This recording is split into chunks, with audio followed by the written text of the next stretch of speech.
Sawdon railway station was situated on the North Eastern Railway's Pickering to Seymour branch line in North Yorkshire, England. It served the village of Brompton-by-Sawdon and to a lesser extent Sawdon itself.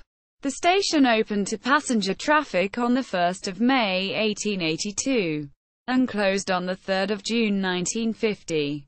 The station has been restored completely as holiday accommodation. Lidster, J. Robin. 1986. The Forge Valley Line, a railway between Pickering and Scarborough. Hendon Publishing Co. Limited. ISBN 0-86067-103-8. Bairstow, Martin. 1998. Railways Around Whitby Volume 1.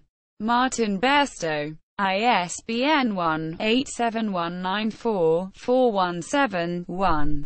Sawdon Station on Navigable 1947 0. S. Map.